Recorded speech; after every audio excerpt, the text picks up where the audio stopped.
first studied drawing and this sort of thing, and after I slowly begin to work with new medicine and technology and this sort of thing, but it grows slowly.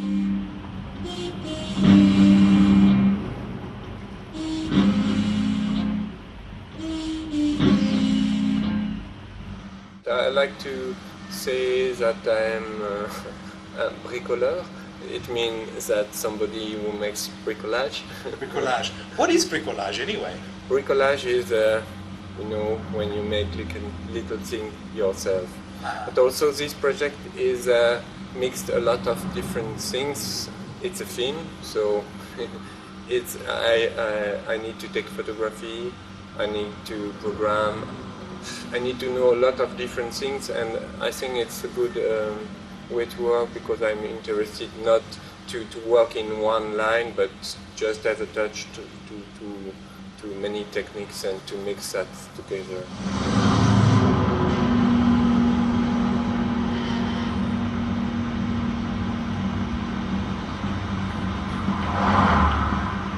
How long have you been doing this actually? Also, I'm working with projection since 10 years now. Okay. So at the beginning it was not so. I don't use a computer. I don't use. This was very low-tech projection. It's also now. It's always low-tech, I think, and it must be that it stay a little bit manually. That I don't use always a computer. I want to make this mix in between manual action and computer action.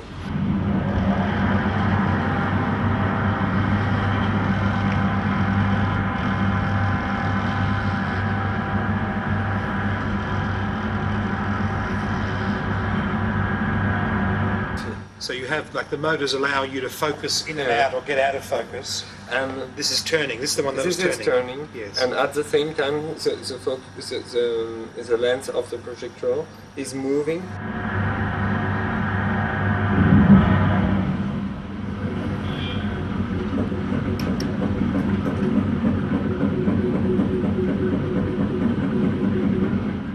For me, art is to be able to show something in a different way, a very simple things that this thing appears new. So, for example, one of my best slides in the film is, for example, this one.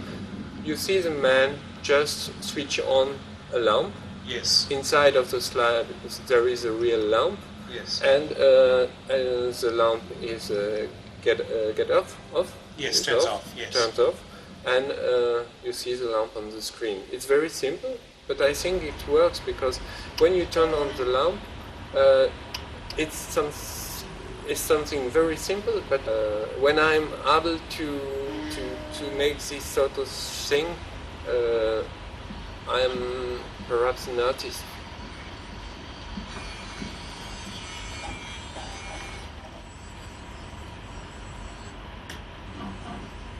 At the beginning, I made just a very short experimental film, and each slide carry his own story.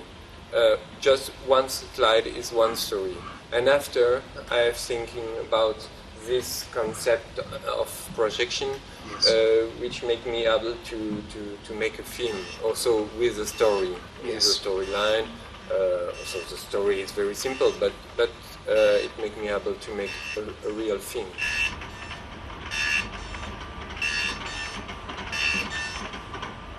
Why are you doing it like this? I mean, you can easily make a film. Yeah. When I start to use a projection wheel with real object inside of the projector, I realize that this sort of way to project make me able to make three-dimensional picture.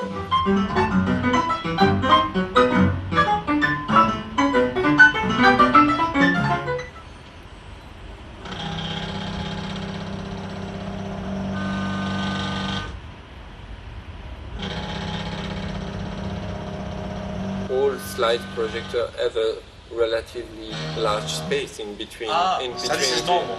that's normal. Right. But also this one is completely, I made it specially for that, Yes. because I need much more place as a normal slide, and naturally I have construct all these motorized lenses and this sort of thing to make me able to do that.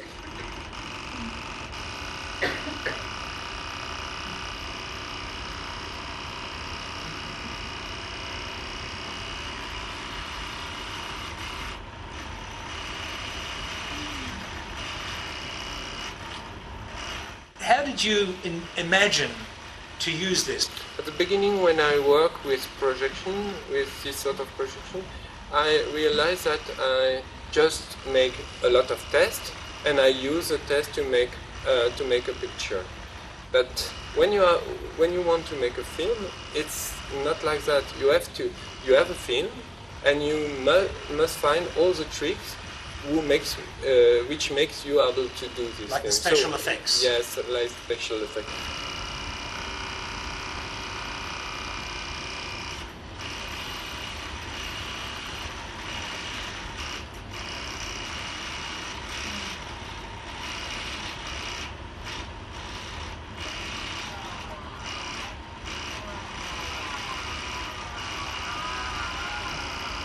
Don't you get scared when you're taking this to other countries that it arrives and it works?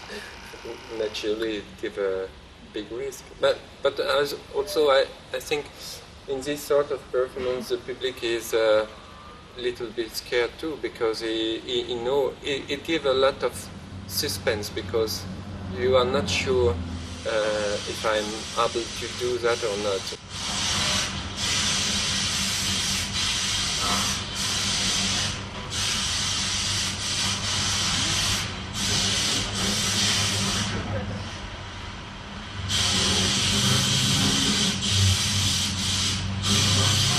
I'm interested to not to be a filmmaker. I'm interested to work manually on the film, to be able to produce real plastic effect. Yes. Inside of the film. Yes. And also, I want to continue to think like a manual artist, but still making a film.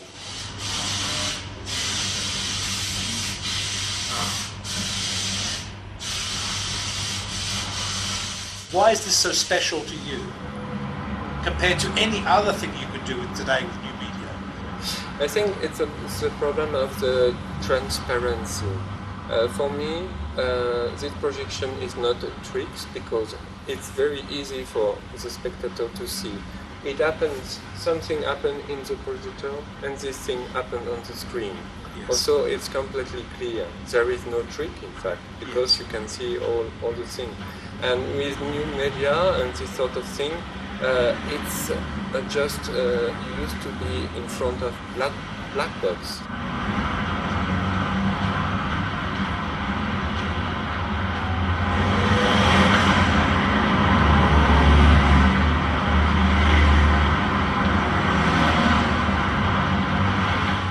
It's a good way to make relation in between the screen and the sculpture.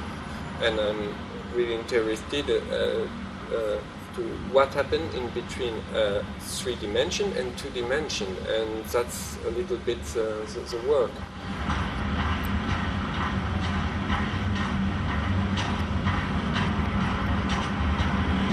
Or how long do you normally work on a project? It depends. When the new film is finished, I wouldn't present this one anymore. So in other words, for you, this is the medium, and the film is what's on that carousel. Yeah. So every time you come up with a new idea, yes, you make new slides. And I make a complete new film. Using the new slides? Using new slides, yeah. And sometimes new projector too. Okay. Because sometimes I need a new projector to make a new film.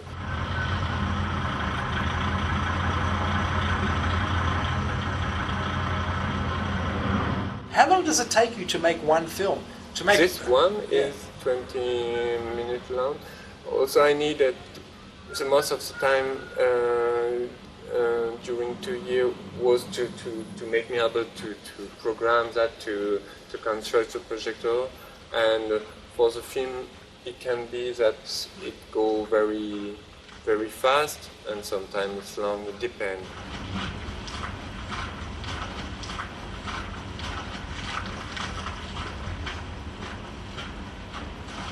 How much of this is art and how much of this is technology? I think it's difficult for me to answer to this question, because I spend most of the time to resolve a technical problem. But at the same time, I'm always thinking about my project. So when I'm programming, when I'm making all this sort of thing, I'm always thinking why I'm doing that and for what sort of thing. So it's like a mix. I think the time that I spend in technological problem, it's not a lost time, because each moment you think about if you really need this thing, or if you really need this technology, or you compare.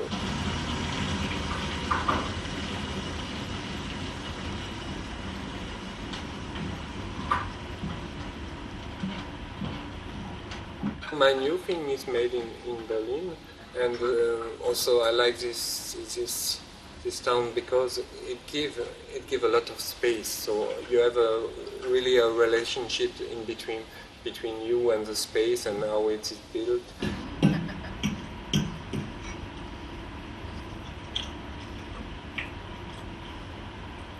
I take my inspiration from the daily routine, I think, from very small events, very small things. I just have to look around and to see what is in my interest. Also, I have a sort of idea that I translate sometimes what I see in mechanism. So I see a car running, and I try to translate how can I do that, what sort of thing can I construct to do this? How can you capture that feeling, that movement in this? So I'm always thinking about a sort of translation in mechanism when I look around, and sometimes I think I see something and I say to me, this effect can be good, this thing can be translated.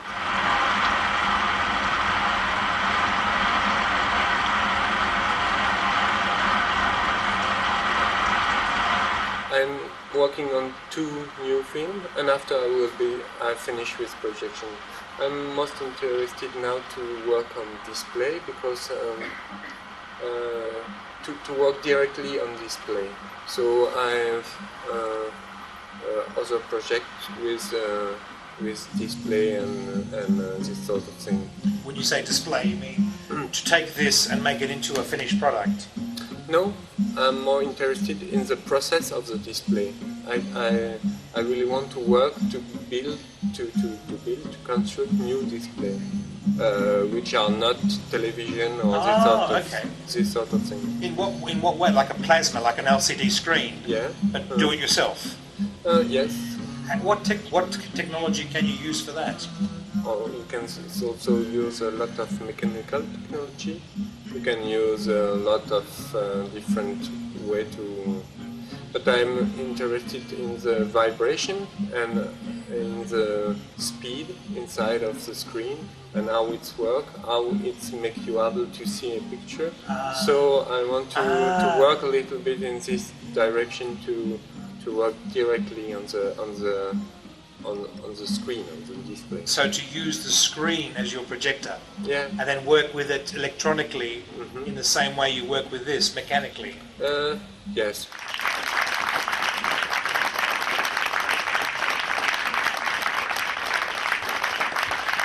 People really love what you do. Is that the pleasure you get from doing something like this? Yes, naturally. Also, the pleasure of the public is one of the point too, because it's very important for me.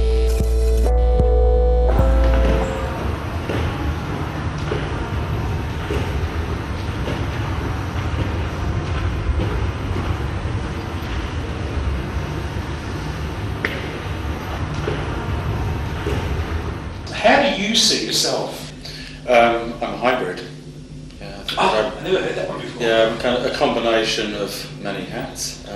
So I'm a card-carrying film director. I've made several programs for broadcast, mostly on the kind of art side or the experimental side, admittedly. I trained as a filmmaker. I worked on 16mm for years. 16mm? Yeah, I worked as a camera assistant for 3 years in television. I've been a cinematographer and shot films for people on 16mm. With the advent of video technologies, I then started working in half-inch black and white, and then in U-matic, as that kind of, it's like portable colour videotape recording became available. And that kind of coincided with background within an art college environment. I went to Cardiff and the Royal College of Art, and I studied a mixture of performance art, installation art, filmmaking, and then video. I'm employed by ACME, the Australian Centre for Moving Image, to curate exhibitions and manage and head the exhibitions department unit.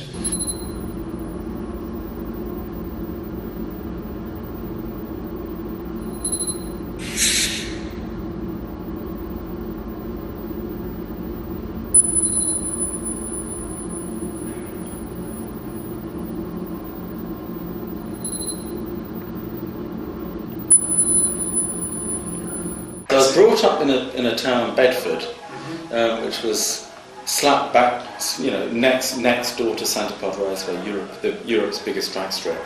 Yeah, within a country, that was still very strongly allied to the American Air Force and was used as an airstrip. It was actually UK was referred to as Airstrip 3 in that period at the end of the Cold War. So I was interested in cars, I was interested in car racing, I documented drag racing. My father was a scientist, but he worked with the first electron microscope in Britain. Yeah. And as part of his work using microscopes as a microbiologist, biochemist person, he had a darkroom. I had access to limitless amounts of black and white developing paper and chemicals. And I just did a lot of photography at about the age of 12.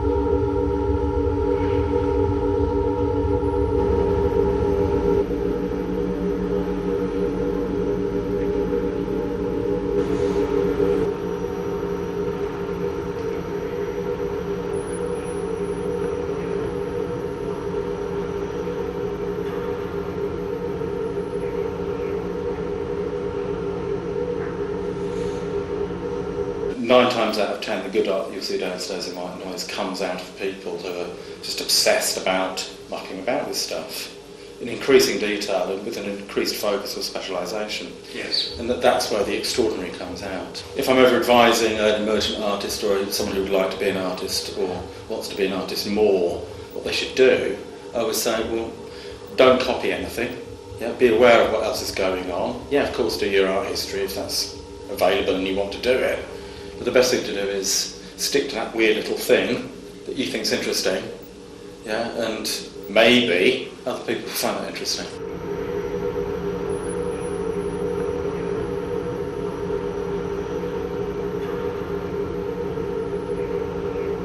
What is art to you? 3 different versions. One is something becomes art when I say it is, or when an artist says it is. They choose to call it art. They make that offering. It also becomes art when someone else says it is, either as a peer group which says, well, yeah, this has got value in relation to this. And I think the other thing which makes something art is when someone kind of takes the care and attention to bring your attention to looking at something in a different way. I think for me, that's the sort of intrinsic value of art.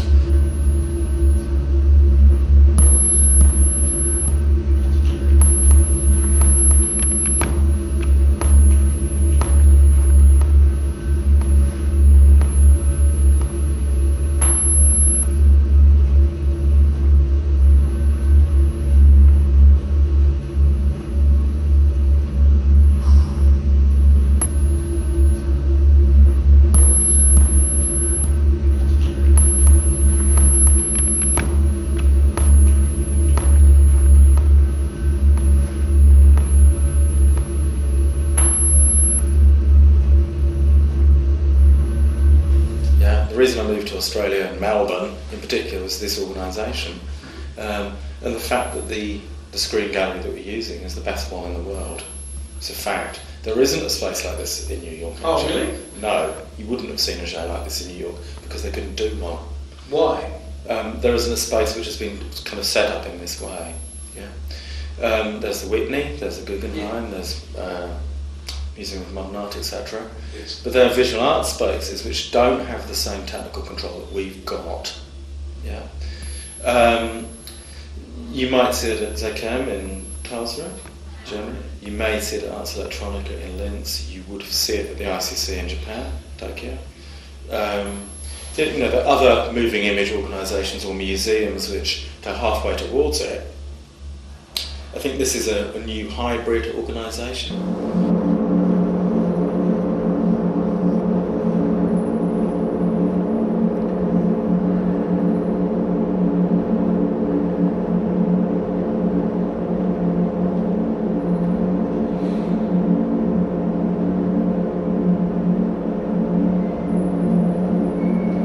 You've got a selection there which comes out of wanting to work with people who understand construction, do understand the craft, i.e. with Keiko Komoto, her work is extraordinary not just in the beauty of the images that she makes using this bit of proprietary software, but in the fact that she actually wrote the code to make the software to make those images. For me that's a really good kind of case in point.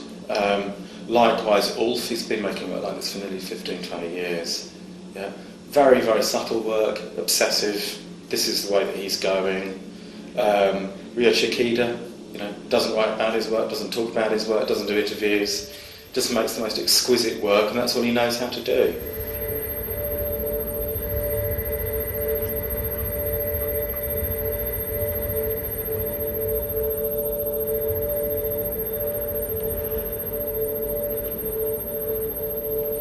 My initial relationship with this organisation was advising on what it should acquire when it was being set up. Yes. But just the expense, the complication, and then just in terms of the maintenance of the display technologies involved with media art installation, it's actually very difficult to collect. With some of the works in mind as we commissioned it, because we needed new work, and there's also kudos attached to that as well. So you've got a new work by Ryo Shikida down there. It's his first gallery install using moving image.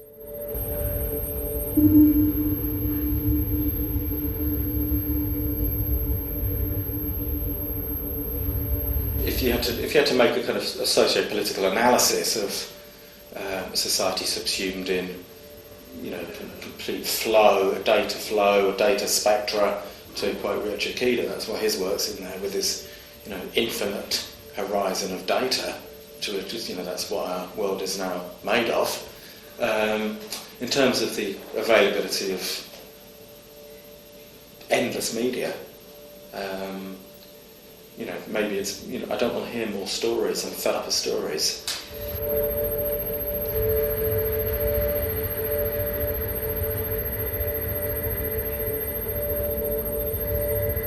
I've seen Ryochi's work within the performance sector over a period of years and been a complete fan.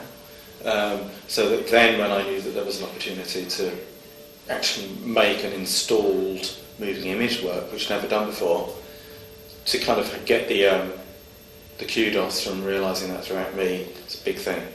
Yeah, so basically we've kind of got his first work, it's a world premiere for him. And it probably will track through to be the major product of his artistic career over the next 10 years, I don't know. Where before he was kind of better known as doing the audiovisual production for Dumtime, the Tokyo-based AV performance group.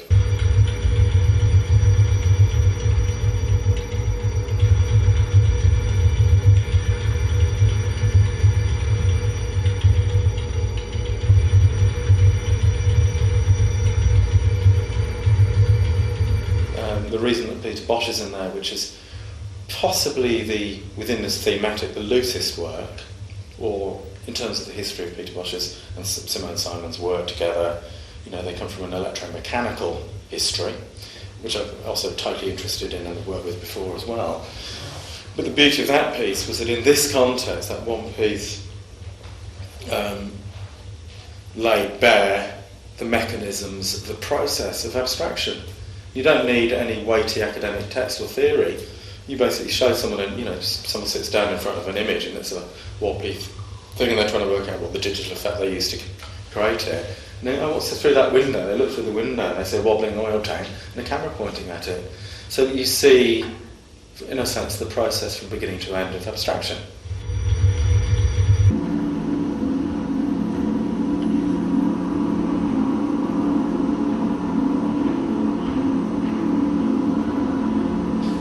In my view, Keiko Komoto is an architect. Yeah, all of the people who are in that show are architects. Actually, they know how to construct data. Yeah, and that in the early part of that exhibition, from the Acme collection, there is the history, not a complete history, but there is a good history of the birth of modernism through the rise of abstract filmmaking. Ruttman, Richter, Egerling, Moholy-Nagy, Whitney, and Len Lai as well. He's in there. And the reason being for that is to actually bring to people's attention the awareness of materiality. Like there was the materialist film movement.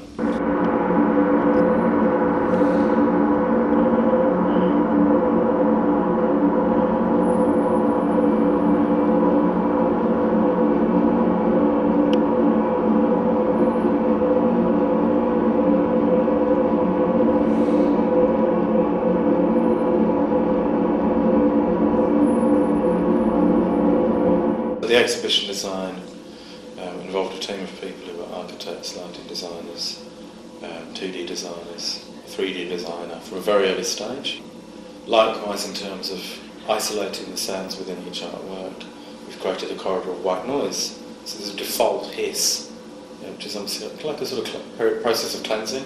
I've used the metaphor before of going back to lukewarm water in between a series of Japanese baths. Certainly there is definitely something in all those works about the void and the infinite.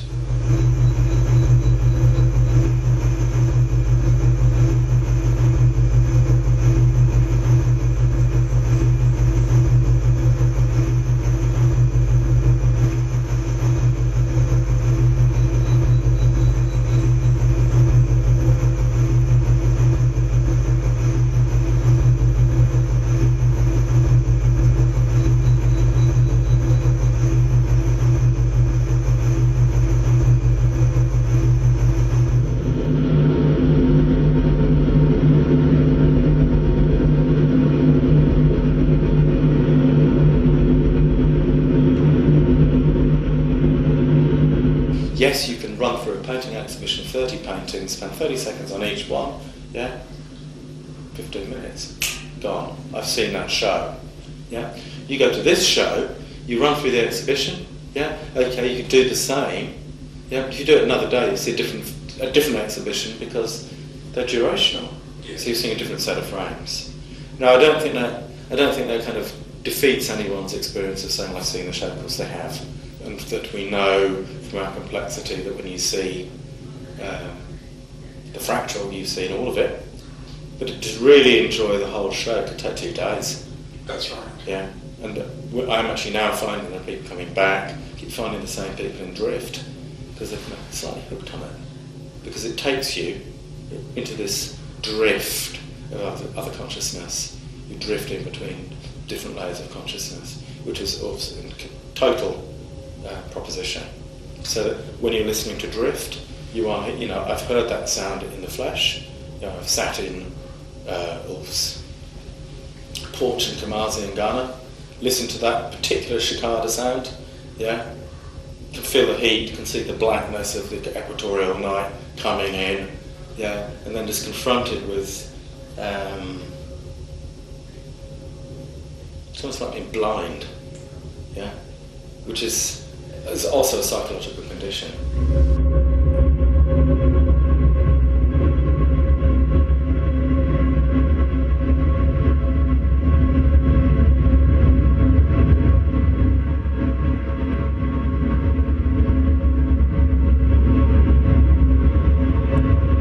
And in a sense, I think that a contemporary curator is a bit like a DJ, and that in terms of the referencing that's available, having lived a culture. I've kind of been to nightclubs 3 nights a week when I was younger. I knew what the records were. Yeah, so that you can then associate those records, you know what the tempos are. If white noise is about audio-visual music, like two of the artists refer to listening with the eyes and seeing with the ears. You know, if they've said that independently, for me that was a really kind of key statement. We're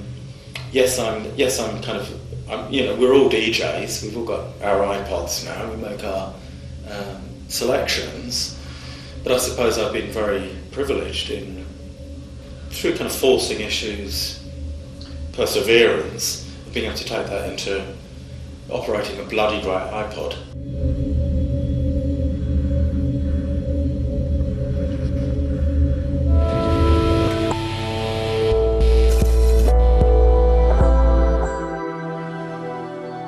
If you're an artist, you need to be known. Why? If not, you're not an artist. Why? I mean, there's no definition that you have to be known to be an artist. Van Gogh, in fact, was the exact opposite. I don't think so. You think he knew? Absolutely. Absolutely. I don't He think was that driven. He was driven, but he didn't quite. Why that force for being driven? I mean, comes from recognition, even from himself. But don't you think pure art, you're a bit beyond all that? I mean, in all honesty, that's the early stages. Hopefully. Are you an artist or are you a designer? How do you see yourself in context? Honestly. Because you have to have you have to have a feeling for yourself. If I have to just define it in a word that would cover all the aspects of my existence, I would be an artist. Yeah, but see, at least you're honest enough to say that. But why shouldn't I? What is an artist? An artist is an interpreter of life. In a way Life à la minute. Exactly. Right. So, and it is someone who expresses what other people don't. What is art in general?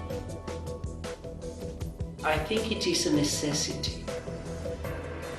A necessity to transport us from perhaps pain into something more rewarding. Into euphoria.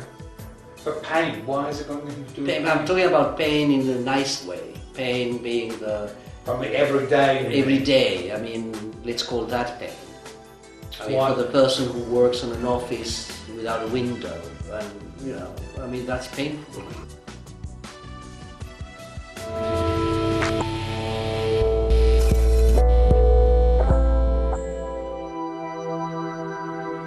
Real art is about simplicity.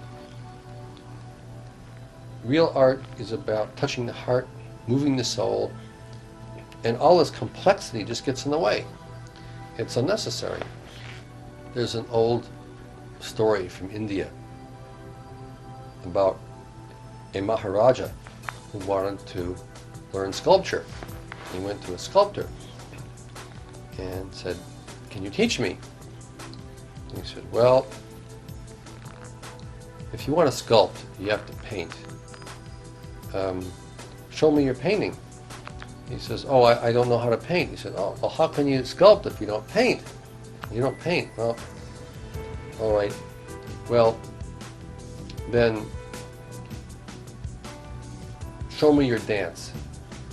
He said, "Well, I don't dance." He says, "Well, how can you paint if you don't dance? I mean, painting is a dance of colors, and you have to be able to dance." "All right," he said, "well, okay, you don't dance. Well, play an instrument for me." He says, "Gee, I don't play an instrument." He says, "You don't play an instrument? But how can you dance if you don't understand music and play an instrument? I mean, the instrument's to dance." He says, "Oh, I'm sorry." He says, "I don't." He says, "Well, gee, if you don't know how to play an instrument, well, then you have to sing." "You sing?" He says, "No, I don't know anything about singing." He says, "My goodness, if you don't know anything about singing, you can't play an instrument." "Okay, let's start with the voice. Let's start with sa. Sa is like the tonic, C, or, let's start with sa. That's the story. So it all goes back to the voice. Yes. And from and from the voice comes the instrument, comes the dance, comes the painting, comes the sculpture, comes whatever, you know. So that would be my answer to your question.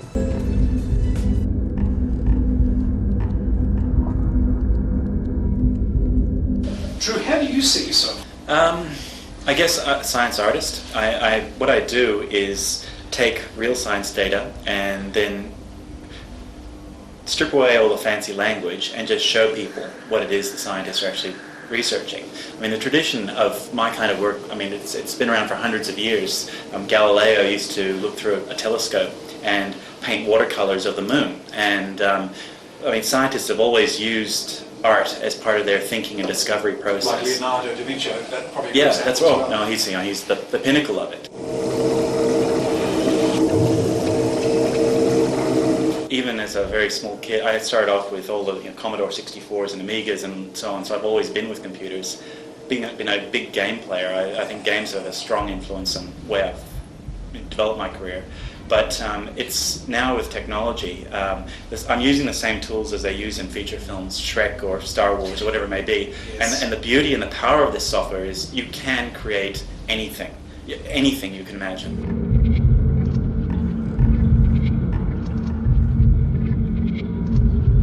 All of my animations are based on scientific research, and there's so many aspects and little details, I don't think anyone can hold it all in their heads. So that's the beauty of computers for me and the animation systems, is that you can put in all these details, and then once you're complete, you step back, and then the computer shows you the whole holistic picture.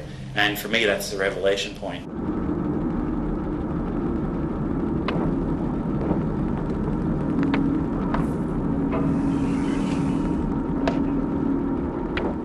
The reason I did the DNA project was for the 50th anniversary of the discovery of double helix. That was 2003. It's a very young and it's a vibrant area of research right now. Yes. And whenever I did any topic, the DNA replication machine, I had 6 weeks of time to do that project, that particular shot. And every single week a new paper would be released on that specific topic that changed everything. And I had to incorporate all that new data, constantly changing data, into the animation. 6 weeks? Over a 6 week period? Well, I'm about to go back and revisit it, and I have no doubt it's dramatically changed since then. Obviously, it's just a hot area of research. Every aspect of DNA research is changing and fast.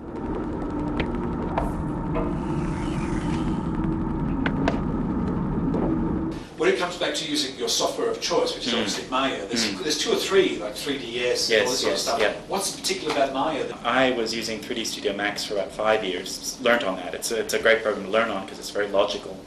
I switched to Maya, which was a very hard step to do. It's a very deep program.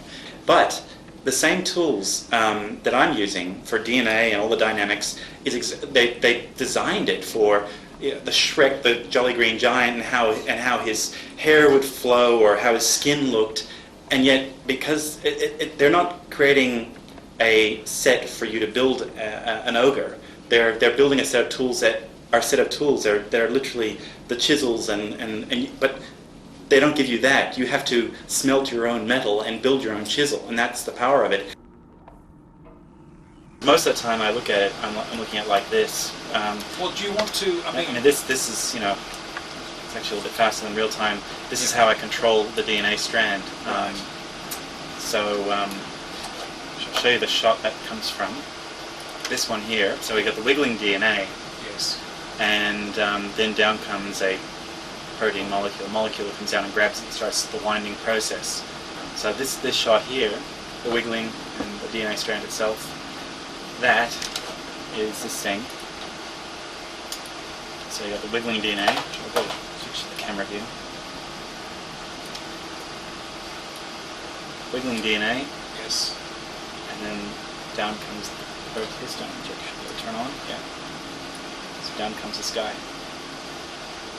So this is typically the way I see it. But if I turn on all the DNA, you can then see where the DNA is. So this cage is kind of like a control mechanism for the wiggling and for the dynamics of the DNA. when you work with a scientist, can you explain the process? I'm a person who likes, it happens to be, works in isolation pretty much. I do talk and email a lot to the specialists in the field, but any topic, I'm about to start diabetes as a topic. We have some good detail about how diabetes functions. And because of my science background, I then just start researching, start reading, and I know how to do that kind of scientific research at level of like a literature review, essentially. I've been trained to how to read science. I understand the language, so that's a very solo process. I spend time in libraries and online. And then you start putting it in. Yeah, I mean, then always questions arise, and I do email the specialist and say, I'm not finding anything about this. Why is there this gap? And usually it's the case where we just don't know. So we're working at the very edge of what we know, and there are always lots of gaps.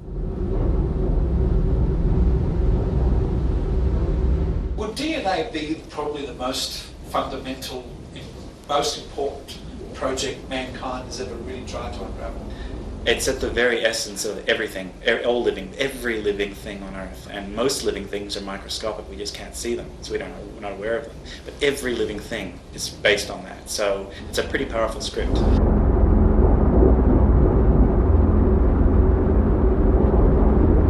Is the process of going further an abstract artistic process first, or is it something which is just pure deduction and reductive reasoning? Absolutely not. It's a very creative process, and that's what scientists do. They have to get all these fragmentary bits of information and imagine in their minds what this could possibly represent, and then you have to get grounded in realistic laws or rules, and that's where you build the scientific experiment from. But at the first stage, and most of what science is all about, is a very creative process.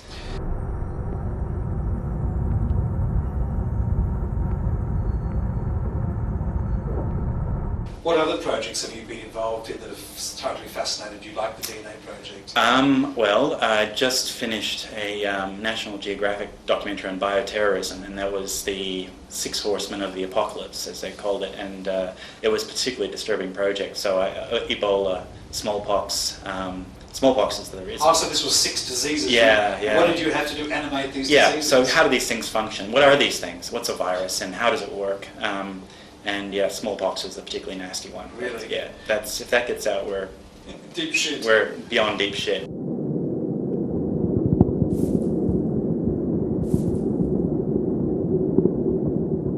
What is art? It's an approach to try and convey or explain something, or convey a point of view, or literally a state of mind, or a position that you may have to an audience. And it can take any form or any technique you wish, and it's up to the individual. So it's a form of communication. And it's also, you don't just communicate, you have to attract and engage an audience.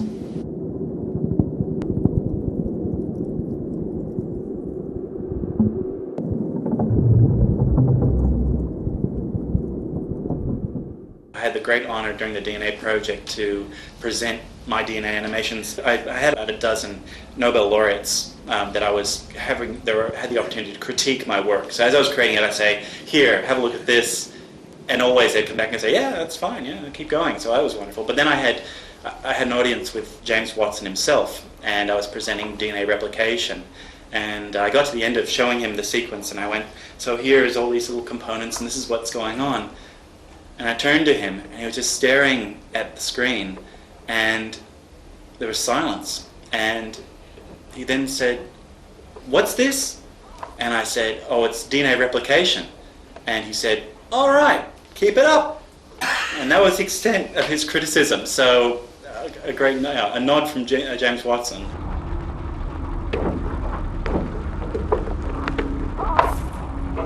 Were you surprised when you won a BAFTA for this work? Yeah, no, Who entered it in the first place? Well, I was working with an amazing team from London, and I'm not surprised, because I'm in awe of those guys. They really know their stuff. They're a documentary company, and they're one of the very few who will take the science seriously and want to show people the real science. So they absolutely deserve the BAFTA. They really put a lot of work into the series, and we've just been nominated for an Emmy for the same thing. I didn't expect that an audience would accept my stuff as art. But it's now been exhibited in a number of places, in Pompidou Center and Museum of Modern Art in New York and so on. So hey, it's got to be doing something. The so, unlikely artist. Yeah, well, that's and I'm so excited because it's reaching an audience I could never have imagined.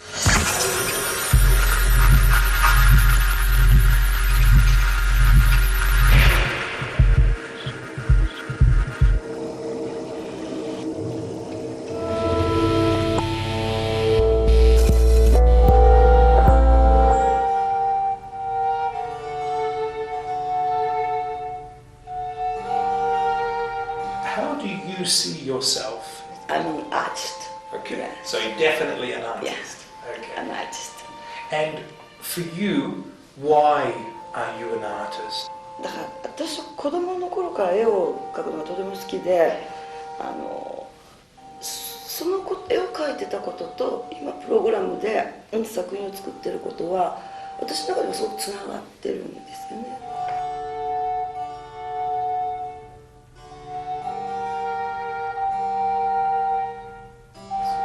同じこと、ただ手法が違うだけで、だからもともとやっぱり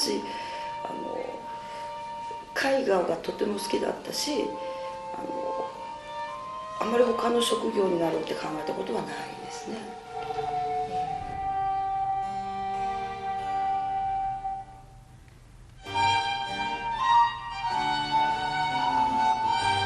How did you come up with imaginary numbers? 数学がその学校を卒業した後面白くなって絵画とは別に自分で勉強してたんだけれど、その時に同じ共通の要素があるなっていうことに気がついたのが初めですね。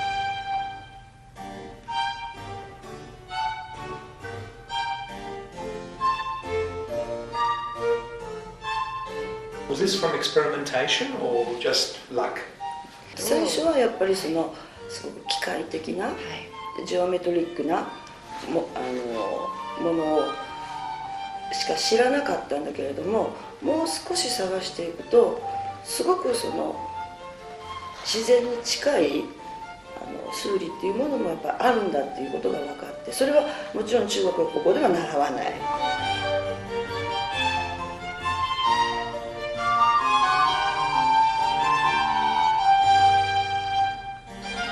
今だとブレインサイエンス、脳の科学とかそういう今科学自体もそういう生物や脳の研究が始まっていて、そっちにやっぱり近いんですね。機械を作るっていうよりはその生物を調べるのに近い数学。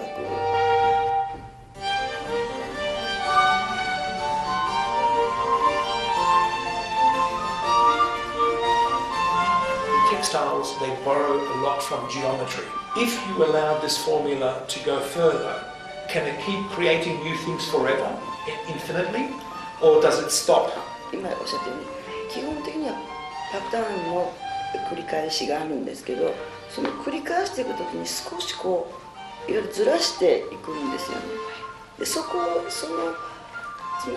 非常に規則的なものと不規則なものとこれのやっぱし織り交ぜっていうのが多分ポイントになるんですよね。だからすごく私が使ってるフォーミュラは一本の簡単な式なの。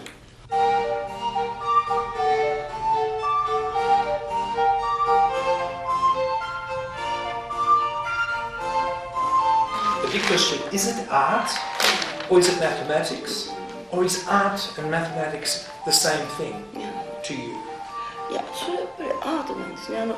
数学としての探求っていうよりもアートを探求する過程で数学がものすごく助けてくれるんですよね。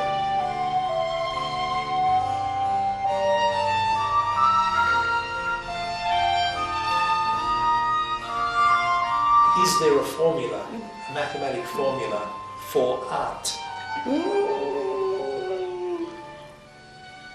それはね、ももしかしたらずっと先100年200年先にはそういうことがあるかもしれないけれども、今はまだアートとサイエンスアートもしますが世界がすごく遠くて、私みたいにその両方の接点をやっている作家って極端に少ないですね。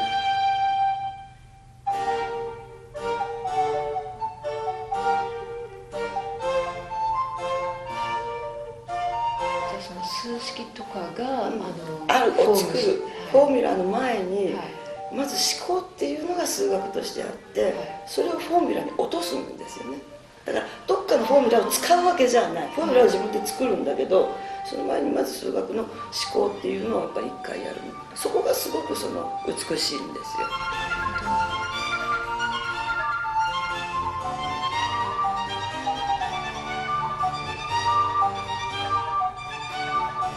There are not many artists who's working between mathematics and art field like she do now. Yes.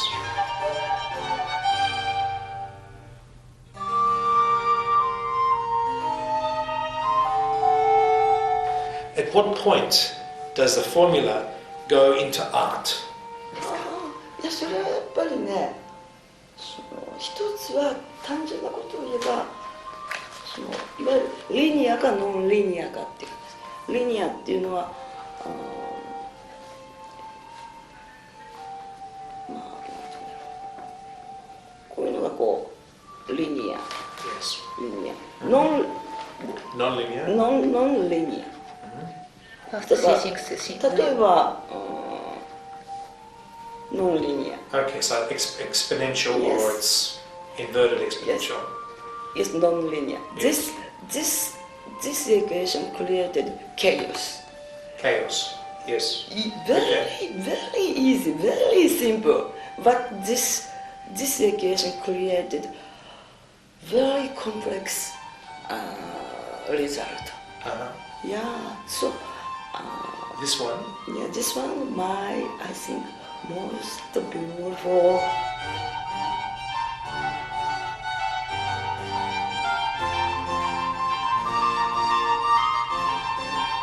Did you have to try each equation and say, look, try, look, try? But yes, but もちろん私は数式を見て分かるわけじゃなくて、それを必ずシミュレーションして調整して分かるんであって、もちろん数学者ではない。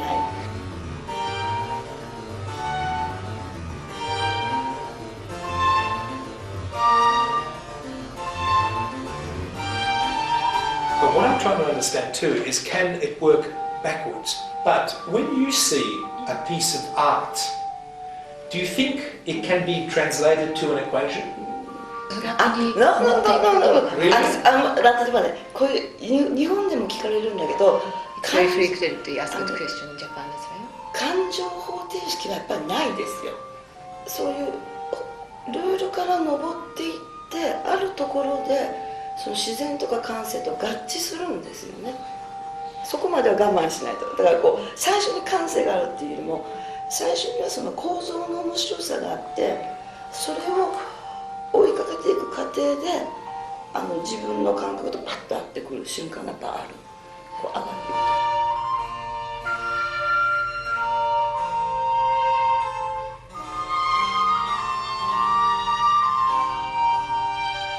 数学で表せるのかもしれないけれども、私はやっぱりやっていく過程で数学的に正しいかどうかはやっぱり分からないんですよ、数学者じゃないから。ただ数学を使っていくときにあるところでものすごく綺麗だなと思う瞬間があるんで、そこまで待つんですよね。そこまでは作品としては出さない。その3ポイントまで自然に到達するまでは、そう感覚に到達するまではやっぱり作品ではないと思う。数学で書けるかどうかっていうことは私には分からない。ただ私に分かるのは、数学を使うことで逆にイメージが広がって自分の知らない美しさに出会うことがある。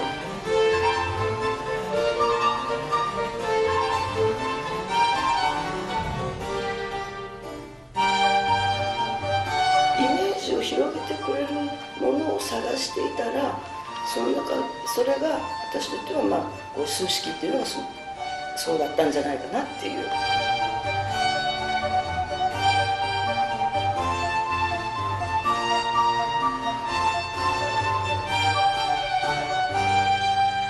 夏はマスマティク Is this the future for her and developing her art? そうだから今の時代だからアートと数学は分かれてるけど、大昔は一緒だったわけだしね、ギリシャの頃には。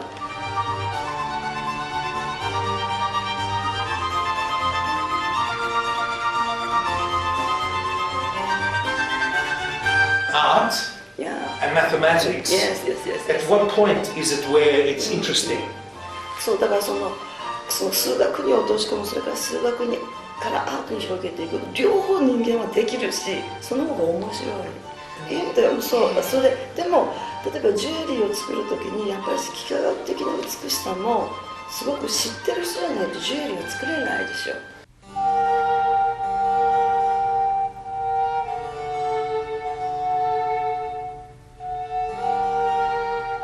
Why art?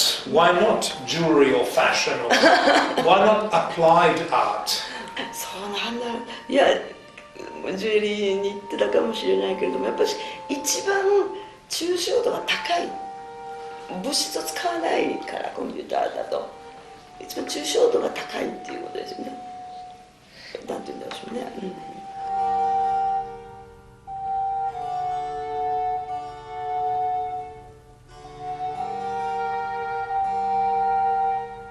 Does Kiko get some funny reactions to her piece? なんていうか、私のなぜ抽象かっていうと、そういうことがいいんですよ。これが大事なことなんだけど、数学を使う意味の一つとしては、作品っていうのは見る人の頭の中で完成すると思うんですよ。だから何も説明しない。だから見る人によって違うイメージが生まれる方が作品としては面白い。だから彼が何かをもうまさに自分が作った作品だと思い込んで説明し始めたんだら、それはとても素晴らしい。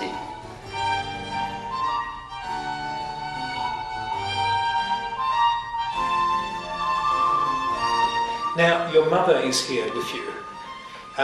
Is your mother happy that you're Does she get it, or does she think her daughter's a crazy computer program? Yeah. Seriously, that's Yes. 諦めてるんですよ。 To say the truth, she doesn't understand what she's doing, honestly. どうせ言うこと聞かない娘だからね。Keiko said my mom give me up.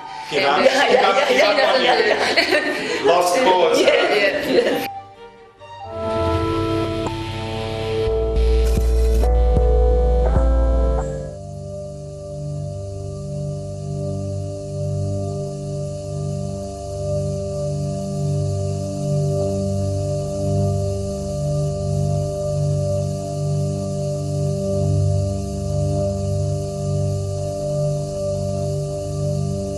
I don't separate physics and art. Physics was natural philosophy. Right. And it was really a looking at the world and an understanding of the world. And both of them are very much an abstraction. The maths is the way you describe physics traditionally. And the visual language is the way you describe art traditionally. And so it's like both are actually equations in a sense. You can have mathematical equations or you can have visual equations.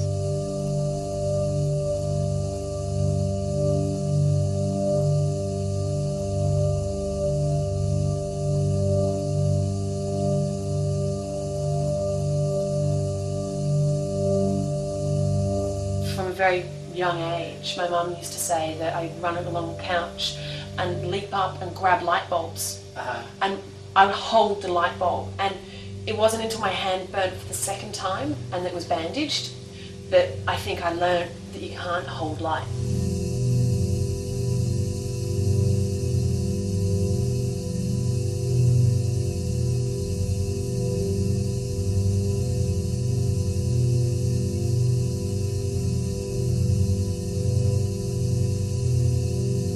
I had a job as a golf photographer, I worked on a wedding shoot, and I decided, no, I don't want to make a memorable moment for someone to take home and put on their mantelpiece. I want to make something. And to actually make something with light, I thought, I went into photography and I started building sort of optical landscapes and photographing these. And once you start playing with the light itself, I then thought physics started interesting me. So how did you then explore that? Through academia or through? I took a physics degree. Okay. I did applied physics here in RMIT. I did professional writing at the same time, just so I wouldn't get too caught in the equations as such. Yes. I've thought that if you're going to look at the equations and go into that world, it's very important to be able to transfer that information out.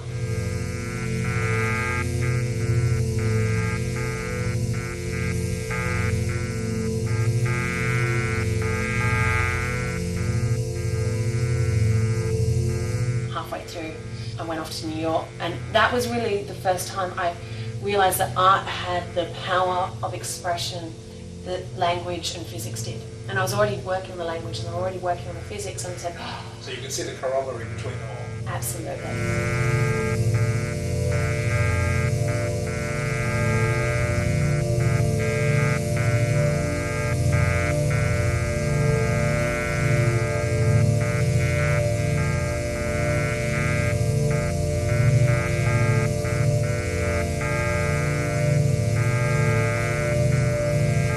At what point did you realise that you had what's inside that was necessary to actually be an artist? I was always that, but it took me a long time to put that label to it.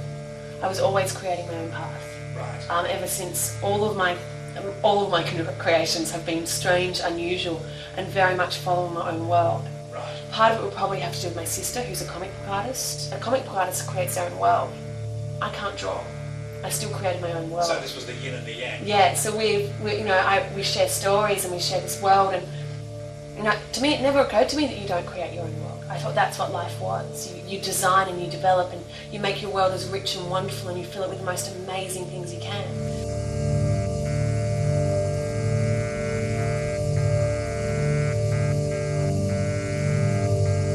Beauty is fundamental. Beauty is the core, and that's also the physics coming out on me. Like, when it's beautiful, it's true, it's real, and it's beautiful to every single depth. If it's not, So every layer is beautiful. if it's not, it's just, It's a facade. it's pretty. Yeah. It's got a facade, so it's got an element to it. So I don't beautify things. I look for beauty. I search for beauty. I collect beauty. I put beauty back together. It's strange. I know this sounds so strange because in some ways it's so personal. Right. But in other ways, once you create art, you've let it go, and it's no longer about you.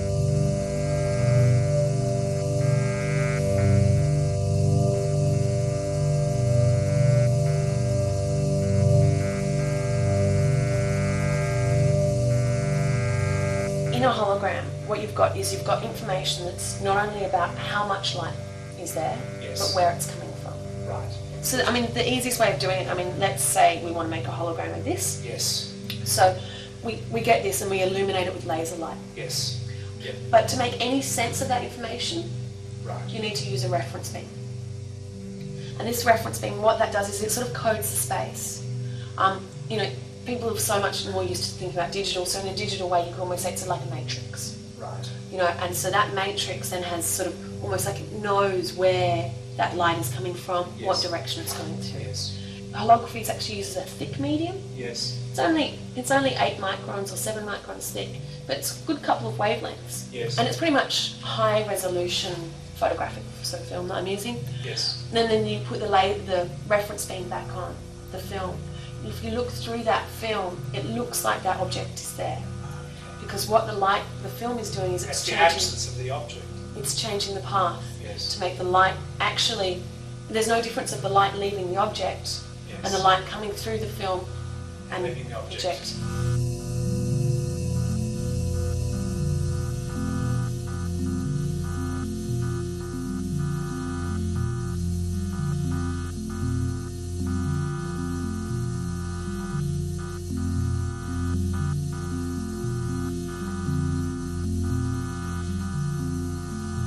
I'd read a book.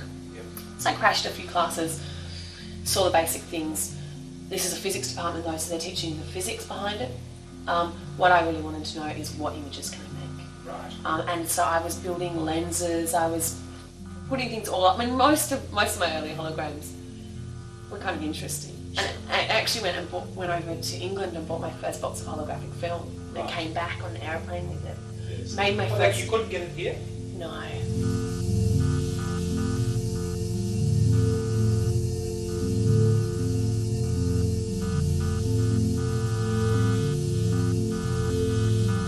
I have my own distinctive style. Right. No That's one. purely because of that, again. I taught myself, and I went to London, and I got a job actually because I knew a bit about lasers from my physics.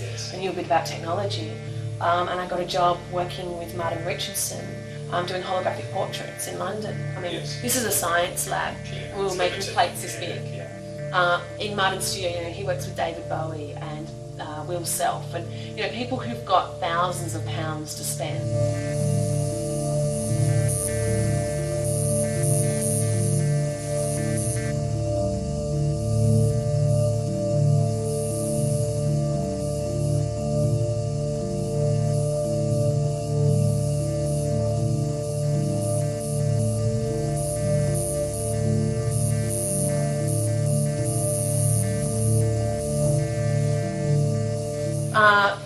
It's something I'm not particularly interested in, but in New York, it's portraiture.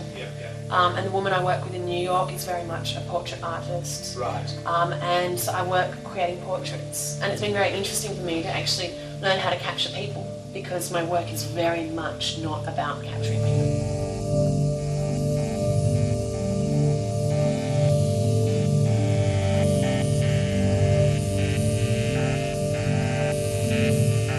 Worldwide holography community, it's made of nutters. I mean, it was formed in the 1970s, really.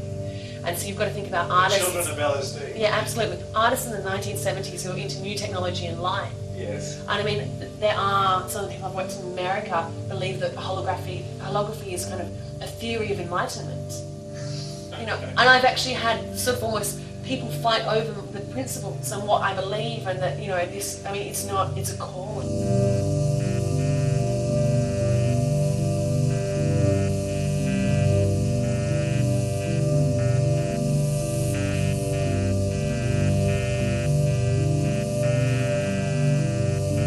My oldest probably series I'm still working on is, I call it the mapping series. It was a lot to do with the fact I was travelling a lot.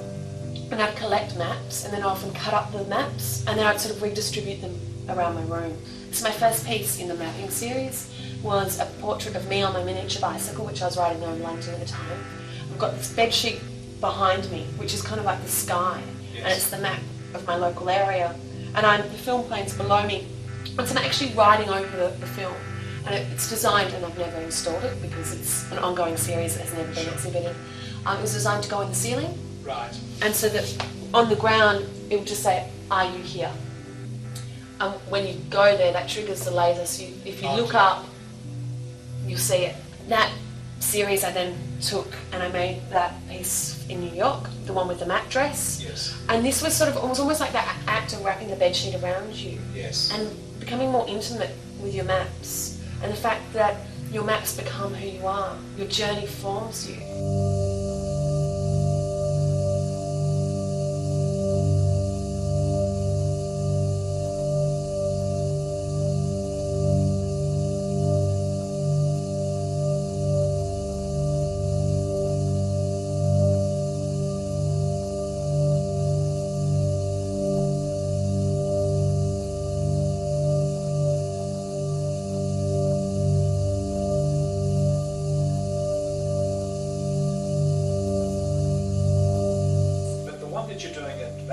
What's that about? That's Unfurled. This is while I was in London working, my friend Suli came to visit. We started talking about our work and what we wanted to do in the future, and we came up with what we'd like to do together. I think it was a day after I'd made his portrait in the studio. What we'd really like to do together is to create, it was going to be a corridor of these images that rotated as you walked through the corridor this is where you see the reality and the dream is always quite different, with these garments that you can almost look inside and through in between. And then it was pulled up because I was going over to New York to work at the Centre for Holographic Arts. The studio where I was making it was not far from there, so I said, well, maybe it's time to pull that idea off the shelf and let's see if we can do it. So this is what you were showing at that. It is. And we actually, this was funny, this project was originally designed for the Fashion Festival, and Experimenter came to my exhibition Hover, and a few people, and so they sort of called me up and said, can you do something for our show?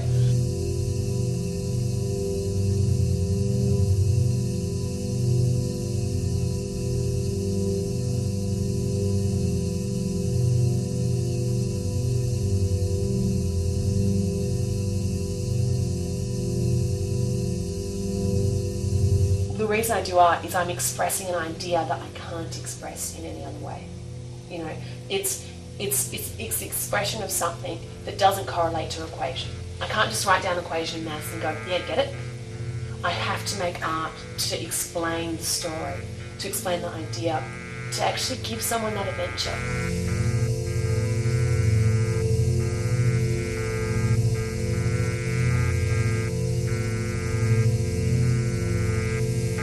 He's mentioned Hover, and that was my first solo exhibition. Okay. And that really was a very different exhibition for holography. At the time, I didn't have much laser power to work with. And so what I designed was holographic projections of a dragonfly. This is the one you showed me earlier. Yeah, Yes, and that was a whole installation space, from holograms the size of a human with outstretched arms on the side of a building to little tiny holograms that you could sort of animate in your hand. Yes. And they weren't very 3D at all. I mean, moderately, but not really. And it was the idea of what I was showing there was more sort of the information that was sort of in there.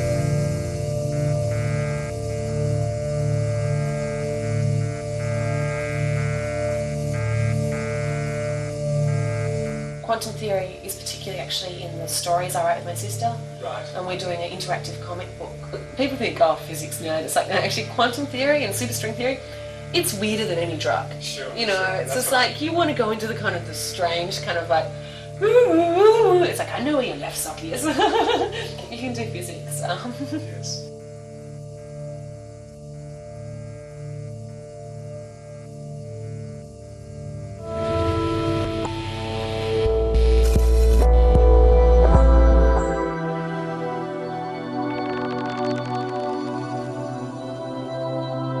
What is art?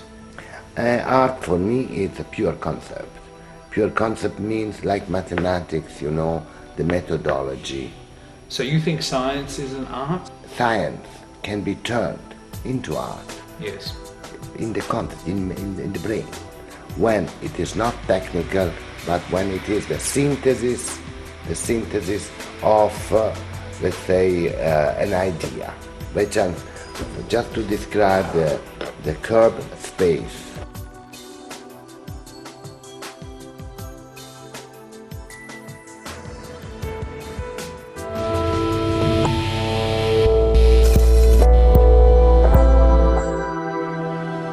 Art for me is something that gives me pleasure, so I have to get a pleasant sensation of enjoying art, any form of art. And art is teaching me something every time, so it's opening new frontier, and it gives me the possibility to see things in life from a different angle that I was not thinking before.